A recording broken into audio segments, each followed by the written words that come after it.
We bring you the latest updates from the Pna Newsroom. President Ferdinand Marcos Jr. is looking forward to the full transformation of the Bangsamoro Autonomous Region in Muslim Mindanao as a morally upright and progressive region.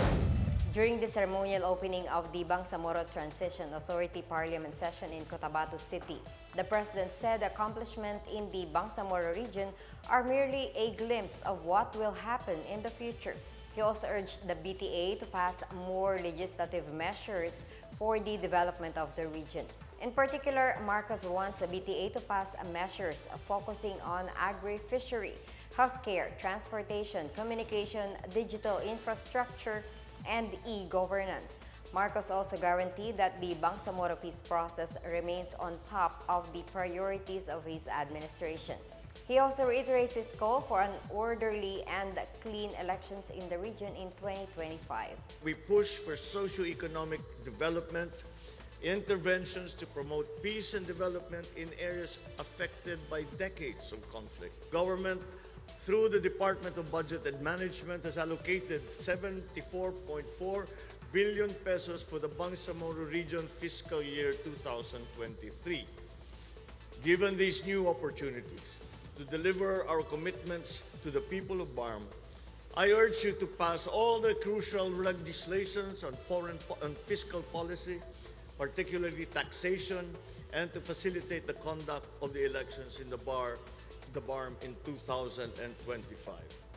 I also encourage the BTA to pass measures that will secure the welfare of the Moro people, particularly in agri-fishery, healthcare, transportation, communication, digital infrastructure, and e-governance. The Health Department is working non-stop to vaccinate the country's target population against COVID-19. As of September 14, the PINASLAKAS campaign of the Department of Health has vaccinated over 30,000 of the older population and administered booster shots to more than 2.5 million Filipinos. This as the government aims to protect more Filipinos from contracting severe cases of COVID-19. As of September 13, the DOH said the COVID-19 positivity rate in the country slightly increased to 12.5% from 12% last week.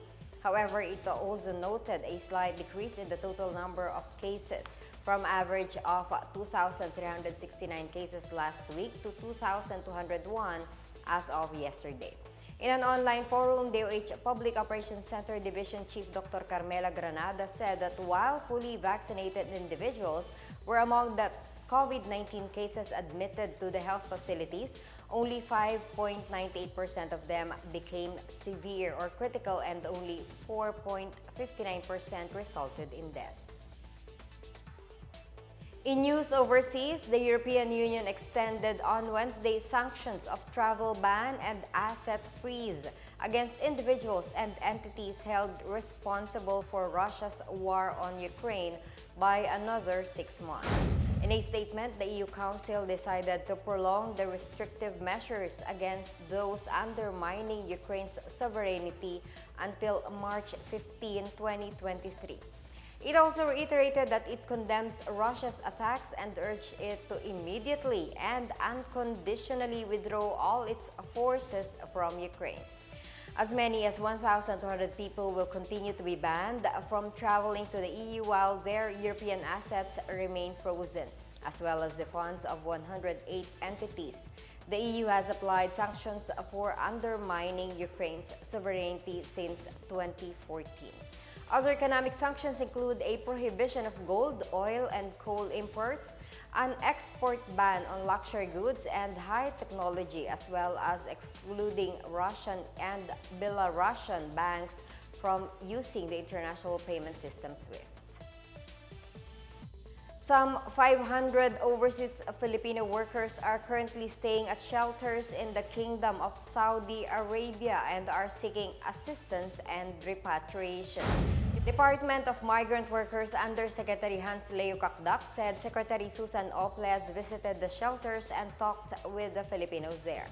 These as Ople and other DMW officials reached an agreement with the Saudi government to improve employment conditions of OFWs and ensure the protection of their rights. Kakdak said OFW ordered the shelters to improve their facilities, medication, and food, and to handle the repatriation of OFWs, particularly those who have complaints about their contracts, as well as those suffering from abuse. The Philippine government is set to lift its Saudi deployment ban to the Middle East on November 7.